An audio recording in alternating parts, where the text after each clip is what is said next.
Hi hello ನಮಸ್ತೆ. ನನ್ನ ನಡೆ ಸಮಾಜಮುಖಿ ಸೇವೆಯ ಕಡೆ ಈ ವಿಶೇಷ ಕಾರ್ಯಕ್ರಮಕ್ಕೆ ಸ್ವಾಗತ. ನಾನು ಅರ್ಪಿತಾ.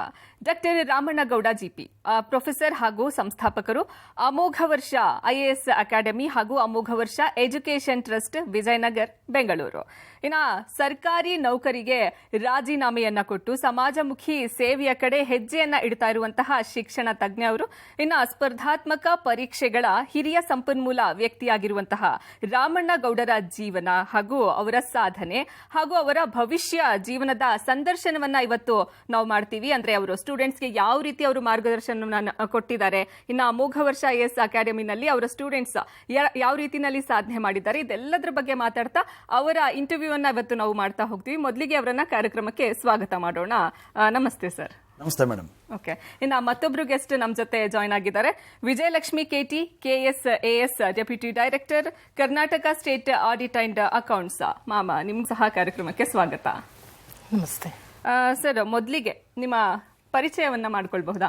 ಹಾಂ ಮೇಡಮ್, ಖಂಡಿತವಾಗಿ. ರಾಮಣ್ಣಗೌಡ GP ಅಂತೇಳಿ ಬೇಸಿಕಲಿ ಈಗ ಪ್ರೊಫೆಸರ್ ಆಗಿ ಕಾರ್ಯನಿರ್ವಹಿಸ್ತಾ ಇದ್ದೆ ಕಾಲೇಜು ಶಿಕ್ಷಣ ಇಲಾಖೆಯಲ್ಲಿ. ಕಳೆದ 3 ತಿಂಗಳ ಹಿಂದೆ ನನ್ನ ಈ ಕೆಲಸಕ್ಕೆ ರಾಜೀನಾಮೆಯನ್ನು ಕೊಟ್ಟು ಈಗ ಸಂಪೂರ್ಣವಾಗಿ ರಾಜ್ಯಾದ್ಯಂತ ಇರ್ತಕ್ಕಂಥ ನನ್ನೆಲ್ಲ ಸರ್ಕಾರಿ ನೌಕರನ್ನು ಆಗಬೇಕು ಅಂತ ಆಸೆ ಹೊತ್ತಿರ್ತಕ್ಕಂಥ ವಿದ್ಯಾರ್ಥಿ ಮಿತ್ರರಿಗೆ ಸಂಪೂರ್ಣವಾಗಿ ನನ್ನ ತೊಡಗಿಸ್ಕೊಬೇಕು ಅಂತೇಳಿ ಇವತ್ತು ಈ ಸ್ಪರ್ಧಾತ್ಮಕ ಶಿಕ್ಷಣ ಕ್ಷೇತ್ರಕ್ಕೆ ತೊಡಗಿಸ್ಕೊಳ್ತಕ್ಕಂಥ ವ್ಯಕ್ತಿ. ಬೇಸಿಕಲಿ ನಾನು ಹುಟ್ಟಿದ್ದು ಇಲ್ಲೇ ನಮ್ಮ ನೆಲಮಂಗಲ ಒಂದು ಹೊರಭಾಗದಲ್ಲಿ ಒಂದು ಹಳ್ಳಿಯ ಕಾಡಿನಲ್ಲಿ ಬಂದಂಥ ವ್ಯಕ್ತಿ ನನ್ನದನ್ನು. ಆ ನಂತರ ನಮ್ಮ ಎಲ್ಲ ಶಿಕ್ಷಣವನ್ನು ಸರ್ಕಾರಿ ಶಾಲೆಯಲ್ಲಿ ಮುಗಿಸಿ ನಂತರ ನಮ್ಮ ಸಿದ್ಧಗಂಗಾ ಪ್ರಥಮ ದರ್ಜೆ ಕಾಲೇಜಿನಲ್ಲಿ ನನ್ನ ಪದವಿಯನ್ನು ಮುಗಿಸಿದ ನಂತರ ನಮ್ಮ ಎಲ್ಲ ಒಂದು ಶಿಕ್ಷಣ ಕ್ಷೇತ್ರದಲ್ಲಿ ಬಂದಾಗ ನನ್ನ BEd ಪದವಿಯನ್ನು ಇದೇ MES ಕಾಲೇಜಿನಲ್ಲಿ BEd ಅನ್ನು ಮುಗಿಸಿ ನಂತರ ಬೆಂಗಳೂರು ವಿಶ್ವವಿದ್ಯಾಲಯ MEd ಅನ್ನು ಮತ್ತು MSc ಜಿಯೋಗ್ರಫಿಯನ್ನು ಮುಗಿಸಿ ಹಾಗೂ PhD ಯನ್ನು ಕೂಡ ಸದೇ ಬೆಂಗಳೂರು ವಿಶ್ವವಿದ್ಯಾಲಯ ಮಾಡಿ ಇವತ್ತು ಬೇರೆ ಬೇರೆ ಇಲಾಖೆಗಳಲ್ಲಿ ಸೇವೆಯನ್ನು ಸಲ್ಲಿಸಿ ಕಳೆದ ಜಸ್ಟ್ 17 ವರ್ಷಗಳಿಂದ ಸರ್ಕಾರಿ ನೌಕರನಾಗಿ ಸೇವೆ ಸಲ್ಲಿಸಿ ಈಗ ಸರ್ಕಾರಿ ನೌಕರಿಯ ಸೇವೆಯನ್ನು ಬಿಟ್ಟು ಈಗ ಸಂಪೂರ್ಣವಾಗಿ ನಾನಿವತ್ತು ನನ್ನ ಈ ಒಂದು ಏನು ಬೋಧನೆ ಮಾಡುವಂಥ ಒಂದು ವೃತ್ತಿಗೆ ಸಂಪನ್ಮೂಲ ವ್ಯಕ್ತಿಯಾಗಿ ಮುಂದುವರಿಬೇಕು ಅಂತೇಳಿ ತೀರ್ಮಾನ ಮಾಡಿ ಇವತ್ತು ನಾನು ಹೆಜ್ಜೆ ಇಟ್ಟಿದ್ದೀನಿ ಮೇಡಮ್. ಇದು ನನ್ನ ಸಂಕ್ಷಿಪ್ತ ಪರಿಚಯ ಮೇಡಮ್. ಮೇಡಮ್, ನಿಮ್ಮ ಒಂದು ಪರಿಚಯ ಮಾಡಿಕೊಡ್ಬಹುದಾ? ನಾನು ಮೂಲತಃ ಬೆಂಗಳೂರಿನವಳು. ನನ್ನ ಓದಿದ್ದು ಬೆಳೆದಿದ್ದು ಎಲ್ಲ ಬೆಂಗಳೂರಲ್ಲೇ. ಓದಿದ್ದು ವಿದ್ಯಾವರ್ಧಕ ಸಂಘ ಶಾಲೆಯಲ್ಲಿ ಓದಿದ್ದು. ನಂತರ ನಾನು BCom, MBA, MCom, ನಂತರ PhD ಮಾಡ್ತಾ ಇದ್ದೀನಿ. 2018ನಲ್ಲಿ ನಾನು ಕರ್ನಾಟಕ ರಾಜ್ಯ ಲೆಕ್ಕ ಪರಿಶೋಧನಾ ಮತ್ತು ಲೆಕ್ಕಪತ್ರ ಇಲಾಖೆಯಲ್ಲಿ ನಾನು ಗೆಸ್ಟೆಡ್ ಪ್ರೊಬೇಷನರ್ ಆಗಿ ಆಯ್ಕೆ ಆಗಿ ವಿವಿಧ ಇಲಾಖೆಗಳಲ್ಲಿ ನಾನು ಕರ್ತವ್ಯ ನಿರ್ವಹಿಸಿದ್ದೇನೆ. ವಸತಿ ಇಲಾಖೆಯಲ್ಲಿ, ನಂತರ ಆಯುಷ್ ಇಲಾಖೆ, ನೀರಾವರಿ ಇಲಾಖೆ, ಈಗ ಅಲ್ಲಿ ಕರ್ತವ್ಯ ನಿರ್ವಹಿಸಿದ್ದೇನೆ. ಈಗ ಪ್ರಸ್ತುತ ನಾನು ಮೂಲಸೌಲಭ್ಯ ಇಲಾಖೆಯಲ್ಲಿ ಕೇರೈಡ್ ಅನ್ನೋ ಒಂದು ಇನ್ಸ್ಟಿಟ್ಯೂಷನ್, ಇದು ರೈಲ್ವೆ ಅಂಡರ್ ಬರುತ್ತೆ, ಅಲ್ಲಿ ನಾನು ಜಾಯಿಂಟ್ ಜನರಲ್ ಮ್ಯಾನೇಜರ್ ಫೈನಾನ್ಸ್ ಆಗಿ ಕರ್ತವ್ಯ ನಿರ್ವಹಿಸ್ತಾ ಇದ್ದೇನೆ. ಸರ್, ಇವಾಗ ಯೂಶುವಲಿ ಸರ್ಕಾರಿ ಕೆಲಸ ಅಂದ್ರೆ ಆರಾಮ್ ಕೆಲಸ ಅನ್ಕೊಳ್ತಾರೆ, ಅದನ್ನ ಸಿಕ್ಕಿದ್ರೆ ಸಾಕಪ್ಪ ಅಂತಿರ್ತಾರೆ. ಅಂಥದ್ರಲ್ಲಿ ನೀವು ಆ ಕೆಲಸ ಬಿಟ್ಟು ಅಲ್ಲಿ ರಾಜೀನಾಮೆ ಕೊಟ್ಟು ಈ ಕ್ಷೇತ್ರನ ಆಯ್ಕೆ ಮಾಡ್ಕೊಂಡಿದ್ದೀರಾ, ಇದಕ್ಕೆ ಕಾರಣ ಏನು? ಯಾಕೆಂದ್ರೆ ಯಾವಾಗಲೂ ಕೂಡ ಕೆಲವು ಎಲ್ಲರಿಗೂ ಕೂಡ ಅವ್ರದ್ದೇ ಆಗಿರ್ತಕ್ಕಂಥ ಒಂದು ಪ್ಯಾಷನ್ ಅಂತ ಇರುತ್ತೆ, ಅವ್ರದ್ದೇ ಆಗಿರ್ತಕ್ಕಂಥ ಒಂದು ಅಂಬಿಷನ್ ಅಂತ ಇರುತ್ತೆ, ಅವ್ರದ್ದೇ ಆಗಿರ್ತಕ್ಕಂಥ ಗುರಿ ಅನ್ನೋದಿರುತ್ತೆ. ಆ ಗುರಿ ಅನ್ನೋದು ಯಾವುದಿರುತ್ತೋ ಆ ಗುರಿ ಕಡೆ ನಾವೆಲ್ಲರೂ ಮುಟ್ಟೋಗೋನ್ನ ಜೀವನವನ್ನು ಕರ್ಕೊಂಡು ಹೋಗೋ ಪ್ರಯತ್ನವನ್ನು ಮಾಡ್ತೀವಿ. ಈಗ ನನ್ನ ಜೀವನದಲ್ಲಿ ಸರ್ಕಾರಿ ನೌಕರಿ ಅನ್ನೋದು ಖಂಡಿತವಾಗಿ ಸಿಕ್ತು. ನಾನು ಅತಿ ಚಿಕ್ಕ ವಯಸ್ಸಿಗೆ ಸರ್ಕಾರಿ ನೌಕರನಾದೆ. 17 ವರ್ಷ ಸರ್ಕಾರಿ ನೌಕರಿಯನ್ನು ಮಾಡಿದ ನಂತರ ಈಗ ಅದು ಸಾಕು, ಮತ್ತೆ ಇನ್ನಷ್ಟು ಬೇರೆ ಬೇರೆ ಕ್ಷೇತ್ರದಲ್ಲಿ ನಾವು ಸೇವೆಯನ್ನು ಸಲ್ಲಿಸೋಣ ಅಂತ ಉದ್ದೇಶ ಇಟ್ಕೊಂಡು ಇವತ್ತು ನಾನು ನನ್ನ ಉದ್ಯೋಗಕ್ಕೆ ರಾಜೀನಾಮೆ ಕೊಟ್ಟಿದ್ದೀನಿ. ಯಾಕೆಂದರೆ ರಾಜೀನಾಮೆ ಕೊಡೋದು ಅಂದರೆ ಈಗ ಸಣ್ಣ ಪುಟ್ಟ ಯಾವುದಾದ್ರು ಒಂದು ಸಣ್ಣ SDA FDA ಹುದ್ದೆ ಬಿಟ್ಟು ಬರ್ಬೋದು, ಒಂದು UGC ಸ್ಕೇಲ್ ಇರುವಂಥ ಸ್ಯಾಲರಿಯನ್ನು ಇವತ್ತು ಬಿಟ್ಟು ಬರಬೇಕಾದ್ರೆ ಅದು ಒಂದು ಏನೋ ಒಂದು ಕಡೆಗೆ ಎಲ್ಲೋ ಒಂದು ಕಡೆಗೆ ಧೈರ್ಯ ಕೂಡ ಇರಬೇಕಾಗುತ್ತೆ. ಅದನ್ನು ಅಂಥ ಒಂದು ಧೈರ್ಯವನ್ನು ಮಾಡಿ ಇವತ್ತು ಆ ಒಂದು ಸರ್ಕಾರಿ ನೌಕರಿಯಿಂದ ಆಚೆ ಬಂದಿದ್ದೀನಿ. ಅದಕ್ಕೆ ಜಸ್ಟ್ ಏನಪ್ಪ ಅಂತಂದರೆ ಅದಕ್ಕೆ ಮೂಲ ಕಾರಣ ನಮ್ಮ ಹಿನ್ನೆಲೆ, ಬ್ಯಾಕ್ಗ್ರೌಂಡ್. ಇವತ್ತು ನಾನು ತುಂಬ ಕಡು ಬಡತನದಿಂದ ಬಂದು, ತುಂಬ ಕೆಳಹಂತದಿಂದ ಬಂದು ಇವತ್ತು ಸಂಪೂರ್ಣವಾಗಿ ಏನಪ್ಪ ಅಂತಂದರೆ ಒಂದು ಸರ್ಕಾರಿ ಹುದ್ದೆ ತಗೊಂಡು ಯಶಸ್ಸನ್ನು ಮಾಡಿಕೊಂಡು ಇವತ್ತು ರಾಜ್ಯಾದ್ಯಂತ ನನ್ನಂತೆ ಇರ್ತಕ್ಕಂಥ 100 ಸಾವಿರಾರು ಮಕ್ಕಳು ಇವತ್ತು ಬಡತನದಲ್ಲಿದ್ದಾರೆ. ಅಟ್ಲೀಸ್ಟ್ ಒಂದು ಕೋಚಿಂಗ್ ತಗೊಳಕ್ಕಾಗದಿರೋಂಥ ಒಂದು ಹಂತದಲ್ಲಿದ್ದಾರೆ. ಅಂಥ ಮಕ್ಕಳಿಗೆ ಇವತ್ತು ಅಟ್ಲೀಸ್ಟ್ ನಾವೇನಾದರೂ ಒಂದು ಗೈಡ್ ಮಾಡಬೇಕು ಅಂದರೆ, ಆ ವಿದ್ಯೆಯನ್ನು ಕಲ್ತಿದ್ದೀವಿ ನಾವು, ಅದನ್ನು 4 ಜನಕ್ಕೆ ಹಂಚಬೇಕು ಅಂತಂದರೆ ನಮ್ಮಂಥವ್ರು ಗಟ್ಟಿ ಮನಸ್ಸು ಮಾಡಬೇಕು ಹೊರತು ಸಮಾಜದ ಪಡ್ಕೊಂಡಿದ್ದೀವಿ, ಸಮಾಜದ ಪಡ್ಕೊಂಡು ಸ್ವಾರ್ಥಿಗಳಾಗಬಾರ್ದು, ಸಮಾಜಕ್ಕೆ ಮತ್ತೆ ಕೊಡಬೇಕು ಅನ್ನುವಂಥ ವಿಶ್ವಾಸ ಇಟ್ಕೊಂಡು ನಾನು ಇವತ್ತು ಈ ಒಂದು ಸರ್ಕಾರಿ ಕೆಲಸವನ್ನು ಬಿಟ್ಟು ಆಚೆ ಬಂದಿನಿ ಮೇಡಮ್. ಅದು ಒಂದು ನಮ್ಮ DVG ಅವರನ್ನು ಮಾತು ಹೇಳ್ತಾರೆ, ಹುಲ್ಲಾಗು ಬೆಟ್ಟದಡಿ ಮನೆಗೆ ಮಲ್ಲಿಗೆಯಾಗು, ಕಷ್ಟಗಳ ಮಳೆಯ ವಿಧಿಯಸರಿಯೇ ಬೆಲ್ಲ ಸಕ್ಕರೆಯಾಗು ದಿನದುಲ್ಬರ್ಗಂಗೆ, ಎಲ್ಲರೊಳಗೆ ಒಂದಾಗು ಮಂಕುತಿಮ್ಮ ಅಂತ ಹೇಳ್ತಾರೆ. ಆ ಯಾರು ಕಷ್ಟಕ್ಕೆ ತುಳಿತಕ್ಕೊಳಪಟ್ಟಿರ್ತಾರೆ ಅಂಥವ್ರನ್ನ ಸಮಾಜದಲ್ಲಿ ಅಟ್ಲೀಸ್ಟ್ ಗುರುತಿಸಿ ನಾವು ಮುನ್ನೆಲೆಗೆ ತಂದು ಅವರನ್ನು ಯಶಸ್ಸುಗೊಳಿಸಬೇಕು ಅನ್ನೋ ಉದ್ದೇಶ ಇಟ್ಕೊಂಡು ಈ ನನ್ನ ರಾಜೀನಾಮೆ ಕೊಟ್ಟಿದ್ದೀನಿ. ಅದರಲ್ಲಿ ಕೂಡ ಒಂದು ವಿಶೇಷವಾಗಿ ಇವತ್ತು ಒಬ್ಬ ಪ್ರೊಫೆಸರ್ ಮಗ KS ಅಧಿಕಾರಿ ಆಗ್ಬೋದು, IAS ಆಫೀಸರ್ ಮಗ IAS ಆಗ್ಬೋದು, ಒಬ್ಬ ಸರ್ಕಾರಿ ನೌಕರನ ಮಗ ಸರ್ಕಾರಿ ನೌಕರ ಆಗ್ಬೋದು, ರಾಜ್ಯದಲ್ಲಿರ್ತಕ್ಕಂಥ ಕೂಲಿ ಕಾರ್ಮಿಕನ ಮಕ್ಕಳು, SC ST ವಿದ್ಯಾರ್ಥಿಗಳು, ಹಿಂದುಳಿದ ವರ್ಗ ವಿದ್ಯಾರ್ಥಿಗಳು, ರೈತರ ಮಕ್ಕಳನ್ನು KS ಅಧಿಕಾರಿಗಳನ್ನಾಗಿ ಮಾಡಿದರೆ ಅಟ್ಲೀಸ್ಟ್ ಇವತ್ತು ಸಮಾಜಕ್ಕೆ ಏನಾದರೂ ಕೊಡುಗೆ ಕೊಡ್ಬೋದು ಅನ್ನೋ ಉದ್ದೇಶ ಇಟ್ಕೊಂಡು ಇವತ್ತು ನಾನು ನನ್ನ ಕೆಲಸಕ್ಕೆ ರಾಜೀನಾಮೆ ಕೊಟ್ಟು ಬಂದಿನಿ ಮೇಡಮ್. ಇದು ನನ್ನ ರಾಜೀನಾಮೆಯ ಇರ್ತಕ್ಕಂಥ ಒಂದು ಪ್ರಮುಖವಾಗಿರ್ತಕ್ಕಂಥ ಹಿನ್ನೆಲೆ ಮೇಡಮ್. ಇತ್ತೀಚಿನ ದಿನಗಳಲ್ಲಿ ಸ್ಪರ್ಧಾತ್ಮಕ ಪರೀಕ್ಷೆಗಳನ್ನ ತರಬೇತಿ ಕೊಡುವಂತಹ ಕ್ಷೇತ್ರಗಳ ಪೈಕಿ ಈ ಅಮೋಘ ವರ್ಷ ಅಂದ್ರೆ ನಿಮ್ಮ ರಾಮಣ್ಣಗೌಡ ಅನ್ನೋ ಹೆಸರು ಸಿಕ್ಕಾಪಟ್ಟೆ ಕೇಳಿ ಬರ್ತಾ ಇದೆ. ಏನ್ ಹೇಳ್ತೀರಾ ಇದ್ರ ಬಗ್ಗೆ? ಈ ಪರೀಕ್ಷೆಯ ಅಂದ್ರೆ ತಯಾರಿ, ಪರೀಕ್ಷೆಯ ಯಶಸ್ಸು, ಪರೀಕ್ಷೆ ವಿಚಾರದಲ್ಲಿ ಬಂದಾಗ ಯಾವಾಗಲೂ ಕೂಡ ನಾವೇನಾದರೂ ಒಂದು ಅಟ್ಲೀಸ್ಟ್ ಒಂದು ನೇಮನ್ನು ಮಾಡಬೇಕು ಅಂತಂದರೆ ಏನೋ ಒಂದು ಸ್ಪೆಷಲೈಸೇಷನ್ ಇರಬೇಕು, ವಿಶೇಷತೆ ಇರಬೇಕು. ಅದನ್ನು ನಾವೆಲ್ಲ ಪ್ರಿಪರೇಷನ್ ಮಾಡೋಕ್ಕೆ ಆರಂಭಿಸಿದ್ದು 2002-2003-2004 ಇಸ್ವಿನಲ್ಲಿ. ಅಂಥ ಸಂದರ್ಭದಲ್ಲಿ ನಮಗೆ ಯಾವುದೇ ನೋಟ್ಸು ಅಥವಾ ಇವತ್ತಿರುವಂತೆ ಮಟೀರಿಯಲ್ಸ್ ಕೂಡ ಇರಲಿಲ್ಲ. ಅವತ್ತು ತುಂಬ ಕಷ್ಟ ಇತ್ತು. ಅದನ್ನು ಆರಂಭದ ದಿನಗಳಲ್ಲಿ ಈ ಕಾಂಪಿಟೇಟಿವ್ ಎಕ್ಸಾಮ್ಸ್ಗೆ ನಾವೆಲ್ಲ ಬೋಧನೆಗೆ ಇಳಿದಾಗ ಅದಕ್ಕೆ ಬೇಕಾಗಿರ್ತಕ್ಕಂಥ ಸಿಲೆಬಸ್ ಸ್ಟ್ರಕ್ಚರ್ನ ರೆಡಿ ಮಾಡಿದೆ. ಅದನ್ನು ಇಡೀ ನಾವು ಮೊದಲ GS ಅಂದರೆ ಜನರಲ್ ಸ್ಟಡೀಸ್ ಅಂತ ಬಂದಾಗ KS ಪ್ರಿಲಿಮ್ಸಲ್ಲಿ history, economy, geography, polity, constitution ಓದಬೇಕಾಯ್ತು ಕಡೆಗವನ್ನು. ಅದರಲ್ಲಿ ಏನನ್ನು ಓದಬೇಕು ಜಿಯೋಗ್ರಫಿ ಅಂತ ಬಂದಾಗ ಅದರ ಸಿಲೆಬಸ್ ಏನು, ಮತ್ತೆ ನಮ್ಮ ಮತ್ತೆ ಎಕಾನಮಿ ಅಂತ ಬಂದಾಗ ಅದರ ಸಿಲೆಬಸ್ ಏನಿದೆ. ಇದನ್ನು KPSC ಕೊಟ್ಟಿರೋ ಸಿಲೆಬಸ್ ಹೆಂಗಿರುತ್ತೆ, ಎಡನ್ ಸಿಲೆಬಸ್ ಅಂತ ಕರಿತೀವಿ. ಅದನ್ನು ಎಲಾಬೊರೇಟ್ ಮಾಡಿ ಪ್ರತಿಯೊಂದು ಟಾಪಿಕ್ಕನ್ನು ಮಕ್ಕಳಿಗೆ ಕ್ಲಾರಿಟಿ ಕೊಡುವಂಥ ಕೆಲಸವನ್ನು ನಾವು ಆರಂಭಿಸಿದ್ದು 2014ರಲ್ಲಿ ಥ್ರೂ ಅಮೋಘ ವರ್ಷ ಮುಖಾಂತರವಾಗಿ.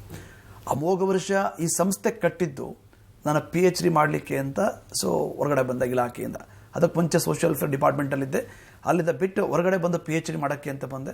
ಆ PhD ಮಾಡುವ ಸಂದರ್ಭದಲ್ಲಿ ಈ ಸಂಸ್ಥೆಯನ್ನು ಹುಟ್ಟಾಕ್ತೆ ಮೇಡಮ್. ಅದನ್ನು ಇದೇನು ಅಂದರೆ ಅಮೋಘ ವರ್ಷ ಅನ್ನೋದು ವಿದ್ಯಾರ್ಥಿಗಳಿಂದ ವಿದ್ಯಾರ್ಥಿಗಳಿಗಾಗಿ ವಿದ್ಯಾರ್ಥಿಗಳಿಗೋಸ್ಕರ ಇರ್ತಕ್ಕಂಥ ಸಂಸ್ಥೆನೇ ಹೊರತು ರಾಮಣ್ಣಗೌಡನಿಗೋಸ್ಕರ ಅಲ್ಲ. ರಾಮಣ್ಣಗೌಡ ಬೇಸಿಕಲಿ ಸರ್ಕಾರಿ ನೌಕರ ಇದ್ದ. ಅದನ್ನು ಇದು ವಿದ್ಯಾರ್ಥಿಗಳಿಗೋಸ್ಕರ ಕಟ್ಟಿರುವಂಥ ಸಂಸ್ಥೆ, ಸಮಾಜಮುಖಿಯಾಗಿ ಮಾಡಿರುವಂಥ ಕೆಲಸ ಇದನ್ನು. ಹಾಗಾಗಿ ಇವತ್ತು ಅಮೋಘ ವರ್ಷ ಜಸ್ಟ್ ಇವತ್ತು ಸಾಕಷ್ಟು ಜನರಿಗೆ ಒಂದು ಅನುಕೂಲವನ್ನು ಮಾಡಿಕೊಡ್ತಾ ಇದೆ. ಹಾಗೆ ಇದರಲ್ಲಿ ಒಂದು ವಿಶೇಷವಾಗಿರ್ತಕ್ಕಂಥ ಇನ್ನೊಂದು ಅಂಶ ಏನಪ್ಪ ಅಂತಂದರೆ, ಯಾವಾಗಲೂ ಕೂಡ ನಾವು ಈ ಯಶಸ್ಸು ಅನ್ನೋದು ಅಂದರೆ ಪಡಿಬೇಕು ಅಂತ ಬಂದಾಗ ಕೆಲವು ಅಂಶಗಳು ವಿಶೇಷವಾಗಿರ್ತವೆ ಮೇಡಮ್. ಅದಕ್ಕೆ ಒಂದು ಇನ್ಸ್ಪಿರೇಷನ್ ಬೇಕಾಗಿರುತ್ತೆ. ಆ ಇನ್ಸ್ಪಿರೇಷನ್ ಕೊಡುವಂಥ ವ್ಯಕ್ತಿ ನಾನಾಗಿದ್ದಾಗ ನನ್ನ ವಿದ್ಯಾರ್ಥಿಗಳು ಯಶಸ್ಸನ್ನು ಪಡಿತಾರೆ. ಆ ಒಂದು ಮಗು ಯಶಸ್ಸನ್ನು ಪಡೆದಾಗ ತಾಯಿ ಎಷ್ಟು ಖುಷಿ ಪಡುತ್ತೋ, ಆ ತಾಯಿ ಖುಷಿಪಟ್ಟ ನಂತರ ಎರಡನೇ ಸ್ಥಾನ ನಿಂತ್ಕೊಳ್ಳೋದು ನಾನು. ಅದನ್ನು ಒಂದು ಮಗು KS ಆದರೆ, IAS ಆದರೆ, ಸರ್ಕಾರಿ ನೌಕರಿ ಆದರೆ ಅದು ಹೆಚ್ಚು ಖುಷಿ ಪಡೋದು ನಾನು. ಅದನ್ನು ಯಾಕೆ ನನ್ನ ಶ್ರಮ ಇರುತ್ತೆ, ಎಫರ್ಟ್ ಹಾಕಿರ್ತೀನಿ, ಶ್ರಮ ಹಾಕಿರ್ತೀನಿ. ಹಾಗಾಗಿ ಮೊದಲ ಬ್ಯಾಚ್ 2014-15 ಆರಂಭಿಸಿದಾಗ ನಾನು ಇಟ್ಟಿದ್ದ ಫೀಸು 2,000 ರೂಪಾಯಿಗಳದು. 2,000 ರೂಪಾಯಿಗಳಿಗೆ ಕೋಚಿಂಗನ್ನು ಆರಂಭಿಸಿದೆ. ಇದು ಹೆಂಗೆ ಸಾಧ್ಯನ ಎಲ್ಲರೂ ಕೂಡ ಕೇಳಿದ್ರು. ಮೊದಲ ಬ್ಯಾಚ್ನಲ್ಲಿ ಇದ್ದಿದ್ದು ಬರೀ ಏನಪ್ಪ ಅಂತಂದರೆ ಕೇವಲ 39 ಜನಕ್ಕೆ ಆರಂಭವಾದಂಥ ಒಂದು ಸಂಸ್ಥೆ ಇವತ್ತು ಒಂದು ವರ್ಷಕ್ಕೆ 1,000ಕ್ಕೂ ಅಧಿಕ ಜನಕ್ಕೆ ನಾನು ಇವತ್ತು ಅಡ್ಮಿಷನ್ ಕೊಡ್ತೀನಿ. ಅದನ್ನು ಇವತ್ತು ಮೋರ್ ದೆನ್ ಇವತ್ತು 10 ವರ್ಷಗಳ ಜರ್ನಿಯಲ್ಲಿ 2,000ಕ್ಕೂ ಅಧಿಕ ಮಕ್ಕಳು ಇವತ್ತು ಬೇರೆ ಬೇರೆ ಡಿಫ್ರೆಂಟ್ ಇಲಾಖೆಗಳಲ್ಲಿ ಇವತ್ತು ವಿವಿಧ ಹುದ್ದೆಗಳಲ್ಲಿ ಕಾರ್ಯನಿರ್ವಹಿಸ್ತಾ ಇದ್ದಾರೆ. ಇದಕ್ಕೇನಪ್ಪ ಅಂದರೆ ಇವತ್ತು ಅದು ನೋಡಿದಾಗ ನನಗೆ ಹೆಮ್ಮೆ ಅನಿಸುತ್ತೆ. ನೋಡಿದಾಗ ಆ ಮಕ್ಕಳ ಒಂದು ವಿಶ್ವಾಸ, ಕಾನ್ಫಿಡೆನ್ಸ್ ತುಂಬಬೇಕು ಅಂದರೆ ನಾನೊಬ್ಬ ಪ್ರೊಫೆಸರ್ ಆಗಿದ್ದರೆ ಅದು ನನ್ನೊಬ್ಬನ ಸುಖಕ್ಕೋಸ್ಕರ, ನನ್ನ ಸ್ವಾರ್ಥ. ಇವತ್ತು ನಾನೊಬ್ಬ ಸಮಾಜಮುಖಿಯಾಗಿ ಬಂದರೆ ನನ್ನಂಥ 100 ಮಕ್ಕಳನ್ನು, ಪ್ರತಿಭೆಗಳನ್ನು ಸಮಾಜಕ್ಕೆ ಕೊಡ್ಬೋದು. ಇದನ್ನೇ ದೀಪದಿಂದ ದೀಪವ ಹಚ್ಚಬೇಕು ಮಾನವ ಅನ್ನುವಂಥ ಒಂದು ಮಾನವೀಯತೆನೇ ಇಟ್ಕೊಂಡು ಇವತ್ತು ನನ್ನ ಸರ್ಕಾರಿ ನೌಕರಿನ ಬಿಟ್ಟು ಆಚೆ ಬಂದೇನೆ ಮೇಡಮ್. ಇನ್ನು ಈ ಸ್ಪರ್ಧಾತ್ಮಕ ಪರೀಕ್ಷಾ ಕ್ಷೇತ್ರಕ್ಕೆ ವಿತ್ ಎಕ್ಸಾಂಪಲ್ ನೀವು ನಿಮ್ಮ ಕೊಡುಗೆ ಏನು ಅನ್ನೋದನ್ನ ಹೇಳೋದಾದ್ರೆ, ನಾನು ಯಾವಾಗಲೂ ಅಷ್ಟೇ ಒಬ್ಬ ವ್ಯಕ್ತಿ ನನ್ನ ಬಗ್ಗೆ, ನನ್ನ ಒಂದು ಸಾಧನೆಯ ಬಗ್ಗೆ ನಾನೇ ಹೇಳ್ಕೊಳ್ಳೋದಕ್ಕಿಂತ ಯಾವಾಗಲೂ ಅಷ್ಟೇ ಅದನ್ನು ನಮ್ಮನ್ನು ಸಂಸ್ಥೆಯಿಂದ ಅನುಕೂಲ ಪಡ್ಕೊಂಡಿರ್ತಕ್ಕಂಥ, ಸಂಸ್ಥೆಯಿಂದ ಆಯ್ಕೆಯಾಗಿರ್ತಕ್ಕಂಥ ರಿಸಲ್ಟ್ ಬಹಳ ಮುಖ್ಯ. ಅದನ್ನು ಈಗ ಆಲ್ರೆಡಿ ಹೇಳಿದಂತೆ ಇವತ್ತು ಅಮೋಘ ವರ್ಷ ಸಂಸ್ಥೆಯಿಂದ ಕಳೆದ 10 ವರ್ಷಗಳಲ್ಲಿ ಇವತ್ತು 2600ಕ್ಕೂ ಅಧಿಕವಾಗಿರ್ತಕ್ಕಂಥ ವಿದ್ಯಾರ್ಥಿಗಳು ಯಶಸ್ಸನ್ನು ಪಡ್ಕೊಂಡಿದ್ದಾರೆ. ಬಟ್ ಅದು ಬರೀ ನಮಗೆ ಸಿಕ್ಕಿರೋ ಮಾಹಿತಿ ಪ್ರಕಾರವಾಗಿ. ಇನ್ನೂ ಕೆಲವು ಸಿಗದೇ ಇರತಕ್ಕಂಥ ವಿಚಾರಕ್ಕೆ ಬಂದಾಗ ಅದು 3000 ದಾಟಿರುವಂಥವ್ರು ಇರ್ಬೋದು ನೇರವಾಗಿ. ಬಿಫೋರ್ನ ಅಮೋಘ ವರ್ಷ ಕಟ್ಟೋದಕ್ಕಿಂತ ಮುಂಚೆ 8 ವರ್ಷ ಬೇರೆ ಬೇರೆ ಸಂಸ್ಥೆಗಳು ಪಾಠ ಮಾಡಿದ್ದೆ. ಅವತ್ತಿಂದ ಲೆಕ್ಕ ಹಾಕ್ಕೊಂಡು ಬಂದರೆ 17 ವರ್ಷ ಜರ್ನಿ ಇದೆ. 17 ವರ್ಷ ಜರ್ನಿಯಲ್ಲಿ ಇವತ್ತು ಲಕ್ಷಾಂತರ ಮಕ್ಕಳಿಗೆ ಪಾಠ ಮಾಡಿದ್ದೀನಿ. ಸೊ ಆ ಲಕ್ಷಾಂತರ ಮಕ್ಕಳ ವಿಚಾರದಲ್ಲಿ ಬಂದಾಗ ಇವತ್ತು 10,000+ ಇವತ್ತು ಸರ್ಕಾರಿ ನೌಕರರು ನನ್ನ ವಿದ್ಯಾರ್ಥಿಗಳಾಗಿ ಇವತ್ತು ಸೇವೆಯನ್ನು ಸಲ್ಲಿಸಿ ಅವರ ಯಶಸ್ಸುಗೊಳಿಸಿದೀವಿ. ಅದನ್ನು ಈ ಅಮೋಘ ವರ್ಷ ಐಎಎಸ್ ಅಕಾಡೆಮಿಯ ಹೆಮ್ಮೆಯ ಸಾಧಕಿ ನೀವು. ಒಳ್ಳೆ ಗ್ರೂಪ್ ಎ ಹುದ್ದೆನಲ್ಲಿ ಇದ್ದೀರಾ. ಸೊ ಏನ್ ಹೇಳ್ತೀರಾ ಅಮೋಘ ವರ್ಷದ ಬಗ್ಗೆ, ರಾಮಣ್ಣಗೌಡ ಅವ್ರ ಬಗ್ಗೆ? ಅಮೋಘ ವರ್ಷ ಸಂಸ್ಥೆಯ ಒಂದು ಸಾಧಕಿಯಾಗಿರೋದು ನನಗೆ ನಿಜವಾಗ್ಲೂ ಹೆಮ್ಮೆಯ ವಿಷಯ ಆಗಿದೆ. ನನಗೆ ಚಿಕ್ಕಂತನಿಂದನೂ ಇತ್ತು KS ಅಧಿಕಾರಿ ಆಗಬೇಕು ಅನ್ನೋದು ಇತ್ತು. ನಂತರ ನಾನು ತಯಾರಿ ನಡೆಸಿದ್ದೆ. ಮತ್ತು 2008 ಒಂದು ಸರಿ ನಾನು ಅಟೆಂಪ್ಟ್ ಮಾಡಿದ್ದೆ. ಆವಾಗ KS ಪ್ರಿಲಿಮ್ಸ್ ಆಗಿತ್ತು, ಮೇನ್ಸ್ ಆಗಿತ್ತು. ನಂತರದಲ್ಲಿ ಅದು ನನಗೆ ಅವಕಾಶ ಸಿಗಲಿಲ್ಲ. ನೆಕ್ಸ್ಟ್ ನಾನು ಅಸಿಸ್ಟೆಂಟ್ ಪ್ರೊಫೆಸರ್ ಆಗಿ ವರ್ಕ್ ಮಾಡ್ತಾ ಇದ್ದೆ. ಆವಾಗ ನನಗೆ ಒಂದು ಕಾಣಿಸದಂತಹ ಒಂದು ಸಂಸ್ಥೆ ಅಂದರೆ ಅಮೋಘ ವರ್ಷ. ನಾನು ಜಾಯ್ನ್ ಆದೆ. ಅಲ್ಲಿ ತುಂಬ ಒಳ್ಳೆ ರಿಸೋರ್ಸ್ ಪರ್ಸನ್ಸ್ ಇದ್ದರು. ಮಂಜುನಾಥ್ ಬೆಡಗಿ ಸರ್ ಅಂತ ಒಬ್ಬರಿದ್ದರು, ಮೆಂಟಲ್ ಎಬಿಲಿಟಿ ಟೀಚ್ ಮಾಡ್ತಾ ಇದ್ರು. ಮತ್ತು ಸರ್ ರಮಣಗೌಡ ಸರ್ ಜಾಗ್ರಫಿ ಪಾಠ ಮಾಡ್ತಾ ಇದ್ರು, history, geography, current affairs. Resource persons ಅಂತೂ ತುಂಬ ಚೆನ್ನಾಗಿತ್ತು. ಕೋಚಿಂಗ್ ತುಂಬ ಚೆನ್ನಾಗಿ ಸಿಕ್ತು. ಅಮೋಘ ವರ್ಷ ಇನ್ಸ್ಟಿಟ್ಯೂಟ್ ಮೊದಲನೇದು ಹೇಳಿದ ಹಾಗೆ ಅತಿ ಕಡಿಮೆ ಫೀಸಲ್ಲಿ ತುಂಬ ಹೆಚ್ಚಿನ ಅತ್ಯುತ್ತಮವಾಗಿ ಕೋಚಿಂಗ್ ಕೊಡ್ತಾ ಇರೋ ಸಂಸ್ಥೆಗಳಲ್ಲಿ ಇದು ಮೊದಲನೇ ಸ್ಥಾನ ಅಂತ ಹೇಳ್ಬೋದು. ನನಗೆ ಆ ಒಂದು ಸಂಸ್ಥೆಯ ಒಂದು ವಿದ್ಯಾರ್ಥಿ ಆಗಿರೋದಕ್ಕೆ ಇವತ್ತಿಗೂ ಹೆಮ್ಮೆ ಇದೆ. ನಮ್ಮ ಒಂದು ಇತಿಹಾಸದಲ್ಲಿ ರಾಷ್ಟ್ರಕೂಟ ವಂಶದಲ್ಲಿ ಶ್ರೇಷ್ಠ ಚಕ್ರವರ್ತಿಯಾದ ಅಮೋಘ ವರ್ಷನ ಹೆಸರನ್ನೇ ಇಟ್ಕೊಂಡು ನಡೆಸ್ತಾ ಇರುವಂತಹ ಈ ಸಂಸ್ಥೆ ಹೀಗೆ ಪ್ರಸಿದ್ಧಿ ಆಗಬೇಕು ಅಂತ ನನ್ನ ಆಸೆ. Okay, correct. ಖುಷಿ ಆಯಿತು ಕೇಳಿ. ಮತ್ತಷ್ಟು ನಾವು ಮಾತನಾಡ್ತಾ ಹೋಗೋಣ. ವಿಶೇಷ ಕಾರ್ಯಕ್ರಮ ಮುಂದುವರಿಯುತ್ತೆ ವಿರಾಮದ ನಂತರ. ಸರ್, ಈಗ IAS KS ಮಾಡೋದು ಸಿಕ್ಕಾಪಟ್ಟೆ ಟಫ್. ಅಂದ್ರೆ ಈ ಕಾಂಪಿಟೇಟಿವ್ ಎಕ್ಸಾಮ್ಸ್ ಅನ್ನೋದೇ ಟಫ್. ಅದಕ್ಕೆ ಹಗಲು ರಾತ್ರಿ ಎಲ್ಲ ಓದಬೇಕು. ಅದ್ರಲ್ಲೂ ಆ ಯಶಸ್ಸು ಗಳಿಸೋದು ಹೆಂಗ್ ಸಾಧ್ಯ ಆಗುತ್ತೆ ಸರ್? ಅದು ಗುರಿ ಇದ್ದವನು ಮಾತ್ರ ಗುರಿಯನ್ನು ತಲುಪಬಲ್ಲ. ಅವನು ಗುರು ಎರಡು ಸಮರ್ಪಕವಾಗಿದ್ದರೆ ಯಶಸ್ಸು ನಿಶ್ಚಿತ. ಈ ಗುರಿ ಮತ್ತು ಗುರುವನ್ನು ಇಟ್ಕೊಂಡು ಕರೆಕ್ಟಾಗಿ ಪ್ಲಾನ್ ಮಾಡಿಟ್ಕೊಂಡ್ರೆ ಯಶಸ್ಸು ತಲುಪೋದು ಅನ್ನೋದಕ್ಕೆ ಒಂದು 4 ಅಂಶಗಳು ತುಂಬ ಇಂಪಾರ್ಟೆಂಟ್ ಮೇಡಮ್. ಅದನ್ನು ಒಂದು, ಈ ಸಕ್ಸಸ್ ಅಥವಾ ಯಶಸ್ಸು ಅನ್ನೋದೇನಿದೆ ಯಾವಾಗಲೂ ಕೂಡ 4 ಒಂದು ಪೋಲ್ಗಳ ಮೇಲೆ ನಿಂತಿರುತ್ತೆ ಮೇಡಮ್. ಅದನ್ನು ಒಂದು ಬಹಳ ಮುಖ್ಯವಾಗಿರ್ತಕ್ಕಂಥದ್ದು, ಫಸ್ಟ್ ಹೇಳ್ದಂಗೆ goal. Who are not having specific goal, they are not success in competitive exam career. ನಿರ್ದಿಷ್ಟವಾಗಿರ್ತಕ್ಕಂಥ ಗುರಿ ಇರಬೇಕು. Yes, I am do something, I am achieve something with in a short span ಅನ್ನುವಂಥ ಅವ್ರಿಗೊಂದು ಗೋಲ್ ಇಟ್ಕೊಂಡಿರ್ಬೇಕು ಅವನಿಗೆ. ಸೊ ನಾನು KS ಆಗಲೇಬೇಕು, IAS ಆಗಲೇಬೇಕು ಅಂತಕ್ಕಂಥ. ಪ್ರತಿಯೊಬ್ಬ ವಿದ್ಯಾರ್ಥಿಗೆ ನಾನು ಕ್ಲಾಸ್ ಶುರು ಮಾಡೋಕ್ಕಿಂತ ಮುಂಚೆ ಹೇಳ್ತೀನಿ, ನೀವು ಮನೆಯಲ್ಲಿ ಓದುವ ಟೇಬಲ್ ಮುಂದೆ ನಿನ್ನ ಹೆಸರು ಮುಂದೆ ಹೆಸರು ಹಾಕ್ಬಿಟ್ಟು IAS ಅಂತ ಬರೀ ಅಂತ. ಅದನ್ನು ಸೊ ನಿನ್ನ ಹೆಸರು ಮುಂದೆ IAS ಅಂತ ಬರೀ ಇದ್ದಾಗ ಅವನಿಗೆ ಕೈ ನಡ್ಕ ಬರುತ್ತೆ ಅವನಿಗೆ. ಅದನ್ನು ಯಾಕೆಂದರೆ ನಾನು IAS ಮಾಡೋಕ್ಕಾಗುತ್ತಾ, ಸೊ ನಾನು KS ಮಾಡೋಕ್ಕಾಗುತ್ತಾ, ಅಸಿಸ್ಟೆಂಟ್ ಕಮಿಷನರ್ ಆಗೋಕ್ಕಾಗುತ್ತಾ, ತಹಶೀಲ್ದಾರ್ ಆಗೋಕ್ಕಾಗುತ್ತಾ ಅಂತ ಒಂದು ಕಾನ್ಫಿಡೆನ್ಸ್ ಇರೋದಿಲ್ಲ ಅವನಿಗೆ. ಅದನ್ನು ಆ ಕಾನ್ಫಿಡೆನ್ಸನ್ನು ಬಿಲ್ಡಪ್ ಮಾಡೋದು. ಸೊ ನಮ್ಮ ಸಕ್ಸಸ್ಸಲ್ಲಿ ಬಂದಾಗ ಅವ್ರಿಗೆ ಫಸ್ಟ್ ಗುರಿಯನ್ನು ನಾವು ಯಾವ ರೀತಿ ಕೊಡ್ತೀವೋ ಅದ್ರ ಮೇಲೆ ಡಿಪೆಂಡ್ ಆಗಿರುತ್ತೆ. ಅದಕ್ಕೆ ಇವತ್ತೇನು ಹೇಳ್ತೀವಿ ಅಂತಂದರೆ, ಒಂದು ಗಾದೆ ಮಾತು ಕೂಡ ಇದೆ. ವಿದ್ಯಾರ್ಥಿಗಳ ಲೆವೆಲ್ ಹೆಂಗಾಗ್ತದೆ ಅಂದರೆ, ಇವತ್ತಿಗೂ ಹಿಂದಿನ ವಿದ್ಯಾರ್ಥಿಗಳು ಕಂಪೇರ್ ಮಾಡಿಕೊಂಡಾಗ ಹೆಂಗಿತ್ತು ಅಂದರೆ, ಹಿಂದಿನ ವಿದ್ಯಾರ್ಥಿಗಳು ಸ್ವಲ್ಪ ಒಂದು 20 ವರ್ಷ 30 ವರ್ಷ ಹಿಂದಕ್ಕೆ ಹೋದಾಗ ಮುಂದೆ ಗುರಿ ಇತ್ತು, ಹಿಂದೆ ಗುರುವಿದ್ದ, ಸಾಗುತ್ತಿತ್ತು ಧೀರ ದಂಡು. ಇಂದು ಮುಂದೆ ಗುರಿಯೂ ಇಲ್ಲ, ಸೊ ಏನಪ್ಪ ಹಿಂದೆ ಗುರುವೂ ಇಲ್ಲ, ಸಾಗುತ್ತೆ ಕುರಿಗಳ ಹಿಂಡು ಅನ್ನಂಗಾಗಿದೆ ಇವತ್ತಿನ ಎಜುಕೇಷನ್ ಸಿಸ್ಟಮಲ್ಲಿ ಬಂದಾಗ. ಅದನ್ನು ಎರಡದು ಗೋಲ್ ಆದ ನಂತರ ಸಕ್ಸಸ್ ಆಗಬೇಕಾದ್ರೆ ಎರಡನೇ ಅಂಶ ಯಾವುದು? ಎರಡನೇ ತುಂಬ ಇಂಪಾರ್ಟೆಂಟ್ ಇರ್ತಕ್ಕಂಥ ಒಂದು ಕಾರ್ನರ್ ಆರ್ ಪಿಲ್ಲರ್ ಅಂತ ಬಂದಾಗ ತುಂಬ ಇಂಪಾರ್ಟೆಂಟ್ ಇರ್ತಕ್ಕಂಥ ಪ್ಲಾನಿಂಗ್. ಸೊ ಪ್ಲಾನಿಂಗ್ ಇಲ್ಲದೆ ಹೋದರೆ ಯಾರೂ ಕೂಡ ಸಕ್ಸಸ್ ಆಗೋಕ್ಕಾಗಲ್ಲ. ಅದನ್ನು ಈಗ ನಾವು ನಮ್ಮ ಜೀವನದಲ್ಲಿ ಇದೇ ಏಜ್ಗೆ ಹಿಂಗೆ ಮಾಡಬೇಕು, ಈ ಥರನೇ ಇರಬೇಕು ಅಂತೇಳಿ ನಾವು ಇವತ್ತು ಪ್ಲಾನ್ ಮಾಡಿದ್ದಲ್ಲ. ಸೊ ನಾನು ಜಸ್ಟ್ ಕಳೆದ 6 ತಿಂಗಳಿಂದ ನಂದು ಲೈಫ್ ಡೈರಿ ಸಿಕ್ತು ನಮ್ಮ ಮನೆಯಲ್ಲಿ. ಒಂದು ಹುಡುಕ್ಬೇಕಾದ್ರೆ ನನ್ನ ಮಗಳ ಕೈ ಸಿಕ್ಬಿಟ್ಟಿದೆ. ಅದನ್ನು ಜಸ್ಟ್ ನಾನು ನನ್ನ ಜರ್ನಿ ಆರಂಭವಾಗಿರೋದು ಫಸ್ಟ್ PUC ಇರಬೇಕಾದ್ರೆ, ಆ ಫಸ್ಟ್ PUC ಇರಬೇಕಾದ್ರೆ ಬರೋದಕ್ಕೆ ಒಂದು ಡೈರಿನಲ್ಲಿ ಅವತ್ತು ನಾನು ಪ್ಲಾನಿಂಗ್ ಮಾಡಿ ಬರೋದಕ್ಕೆ ನನ್ನ ಲೈಫ್ ಹಿಂಗೆ ಇರಬೇಕು, ಕರ್ನಾಟಕದಲ್ಲಿ ಎಜುಕೇಷನ್ ಸೆಕ್ಟರಲ್ಲಿ ಯಾವ ಥರ ಇರಬೇಕು ಅನ್ನೋದನ್ನು ಅವತ್ತು ಬರೋದಕ್ಕೆ ಡೈರಿ ಇವತ್ತು ನನ್ನ ಮಗಳು ತೆಗೆದು ಓದ್ತಾಳೆ. ಅಂದರೆ ಪ್ಲಾನಿಂಗ್ ಶುರುವಾಗಿರೋದು ನಂದು ನಾನು 16-17ನೇ ವಯಸ್ಸಿನಲ್ಲಿ ಅದನ್ನು. ಅಂದರೆ ಈ ಪ್ಲಾನಿಂಗನ್ನು ಮಕ್ಕಳಿಗೆ ಫಸ್ಟ್ ಹೇಳ್ಕೊಡ್ಬೇಕು. ನಾವು ಅದನ್ನು ಹೆಂಗೆ ಪ್ಲಾನ್ ಮಾಡಬೇಕು, ಅದನ್ನು ಫಸ್ಟು ಡೇ ವೈಸ್ ಯಾವ ಥರ ಪ್ರಿಪೇರ್ ಆಗಬೇಕು, ಸೊ ಮಂತ್ ವೈಸ್ ಹೆಂಗೆ, 3 ಮಂತ್ಸ್ ಹೆಂಗೆ, 6 ಮಂತ್ಸ್ ಹೆಂಗೆ, 1 ಇಯರ್ ಪ್ಲಾನ್ ಹೆಂಗೆ ಮಾಡ್ಕೊಬೇಕು, ಲೈಫ್ ಟೈಮ್ ಗೋಲ್ ಯಾವ್ದಿರ್ಬೇಕು ಅದನ್ನು ಇದಿಟ್ಕೊಂಡ ಮಾತ್ರ ನಾವು ಸಕ್ಸಸ್ ಮಾಡಲಿಕ್ಕೆ ಸಾಧ್ಯ ಇರ್ತಕ್ಕಂಥ. ಇನ್ನು 3ನೇ ಅಂಶ ಇಲ್ಲಿ C3 ಅಂತ ಕೇಳ್ತೀವಿ ಅದನ್ನು. C3 3 Cಗಳು. ಒಂದು, ಫಸ್ಟ್ ನಾವು ಮಕ್ಕಳಿಗೆ ಮಾಡಬೇಕಾಗಿರ್ತಕ್ಕಂಥ ಕಾನ್ಫಿಡೆನ್ಸನ್ನು ಬಿಲ್ಡಪ್ ಮಾಡಬೇಕು. ಒಂದು ಸೆಕೆಂಡ್, ಸೊ ಅವ್ರಿಗೇನಪ್ಪ ಅಂದರೆ ಕಂಟಿನ್ಯೂಟಿ, ನಿರಂತರತೆ ಇರೋದು. ಸೊ ಮೂರದು ಕ್ಲಾರಿಟಿ, ಬಹಳ ಮುಖ್ಯ ಇರ್ತಕ್ಕಂಥ. ಸೊ ಅಥವಾ C³ ಅಂತ ಹೇಳ್ಬೋದು. Confidence, clarity, continuity. Confidence, clarity, continuity. ಯಾರಿಗೆ ಈ 3 C ಇರೋಲ್ಲ, they are not success in competitive examination sector. So ಅದಕ್ಕೆ 6 ತಿಂಗಳು ಶ್ರಮ ಹಾಕೋದನ್ನು ಫಸ್ಟ್ ಅವ್ರಿಗೆ ಕ್ಲಾರಿಟಿ ಕೊಡಬೇಕು. ಅದನ್ನು 1 ದಿನ 2 ದಿನ ಅಲ್ಲಪ್ಪ, ಒಂದು 6 ತಿಂಗಳು ಕೂತ್ಕೋಬೇಕು. ಒಂದು ಯಾವುದೋ ನಾವು ಗ್ರೂಪ್ C ಉದ್ಯೋಗ ಹೋಗ್ಬೇಕು, ಕ್ಲಾರಿಟಿ ಕೊಡಬೇಕು ಅವ್ರಿಗೆ ಅದನ್ನು. ಸಬ್ಜೆಕ್ಟ್ ಕಂಟೆಂಟ್ ಕ್ಲಾರಿಟಿ ಕೊಡಬೇಕು ಅವ್ರಿಗೆ ಅದನ್ನು. 4ನೇ ಅಂಶ ಏನು ಭಾಳ ಮುಖ್ಯ ಇರ್ತಕ್ಕಂಥ, ಗುಡ್ ಸೆಲೆಕ್ಷನ್, ಉತ್ತಮ ಆಯ್ಕೆ ಅಂತ ಕರಿತೀವಿ, ಭಾಳ ಮುಖ್ಯ ಇರ್ತಕ್ಕಂಥದ್ದು.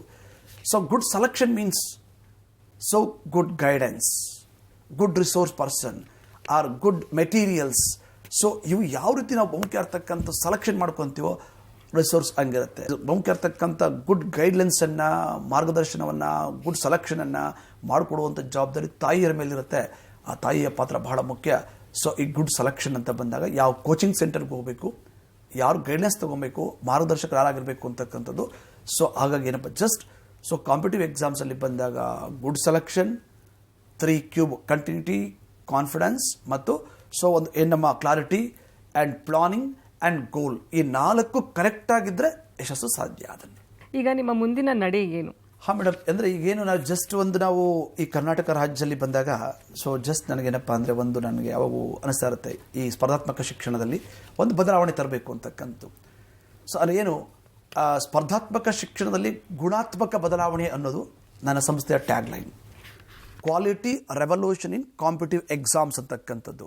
ಸ್ಪರ್ಧಾತ್ಮಕ ಶಿಕ್ಷಣದಲ್ಲಿ ಗುಣಾತ್ಮಕ ಬದಲಾವಣೆ ತರಬೇಕಾದ್ರೆ ಏನು ಮಾಡಬೇಕು? ಸೊ ನನ್ನನ್ನು ನಾನು ಅರ್ಪಿಸ್ಕೋಬೇಕು ಅದನ್ನು. ಬಟ್ ನಾನು ಸುಮ್ಮನೆ ಎಲ್ಲೋ ಕೂತ್ಕೊಂಡು ಪ್ರೊಫೆಸರ್ ಆಗಿ ಎಲ್ಲೋ ಇದು ಮಾಡ್ತಾ ಕೂತ್ಕೊಂಡ್ರೆ ಇದರಲ್ಲಿ ವರ್ಕೌಟ್ ಆಗೋದಿಲ್ಲ.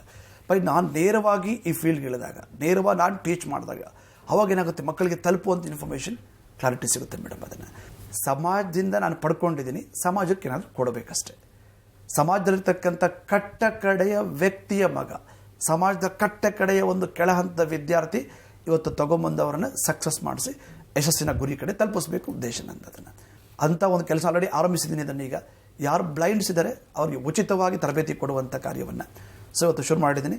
ಆಲ್ರೆಡಿ ಅಂಥ ಬ್ಲೈಂಡ್ಸ್ಗಳು ಸಾಕಷ್ಟು ಅನುಕೂಲ ಪಡ್ಕೊಂಡು ಬೇರೆ ಬೇರೆ ಇಲಾಖೆಗಳಲ್ಲಿ ಇವತ್ತು ಬೇರೆ ಬೇರೆ ಕೆಲಸ ಸೊ ಸರ್ಕಾರಿ ಹುದ್ದೆಗಳ ಕರ್ತವ್ಯ ನಿರ್ವಹಿಸ್ತಾ ಇದ್ದಾರೆ. ಅದನ್ನು ಇನ್ನಷ್ಟು ಕೆಲಸವನ್ನು ಇನ್ನಷ್ಟು ಅಚ್ಚುಕಟ್ಟಾಗಿ ಮಾಡುವಂಥ ಕೆಲಸವನ್ನು ಮಾಡಬೇಕು ಅನ್ನೋದು ನನ್ನ ಈ ಸಮಾಜಮುಖಿಯಾಗಿರ್ತಕ್ಕಂಥ ನಡೆ ಮೇಡಮ್. ಅದನ್ನು ಆಲ್ರೆಡಿ ಎಕ್ಸಾಮ್ ಬರ್ದಿದ್ದೀರಾ ನೀವು, ಅದರಲ್ಲಿ ವಿನ್ನು ಸಕ್ಸಸ್ಸು ಆಗಿಬಿಟ್ಟಿದ್ದೀರಾ. ಸೊ ಏನು ಸಲಹೆ ಕೊಡ್ತೀರಾ ಮುಂದೆ ಎಕ್ಸಾಮ್ ಬರೆಯುವಂಥವ್ರಿಗೆ? ಈಗ ಶಾರ್ಟ್ 1 ಮಂತಲ್ಲಿ ಮೇನ್ಸ್ ಎಕ್ಸಾಮ್ಸ್ ಇರೋದ್ರಿಂದ ಹರಿಬರಿ ಮಾಡ್ಕೊಳ್ಳೋದು ಬೇಡ. ಅವರು ಚೆನ್ನಾಗಿ ಪ್ರಿಪ್ರೇಷನ್ ಮಾಡಬೇಕು. ಇನ್ನು ಇರೋ ಈ 1 ಮಂತಲ್ಲಿ ಪ್ರಿವಿಯಸ್ ಇಯರ್ಸ್ ಕ್ವೆಶನ್ ಪೇಪರ್ಸ್ ಅಂತೂ ಎಲ್ಲ ಕಡೆ ಲಭ್ಯ ಇದೆ.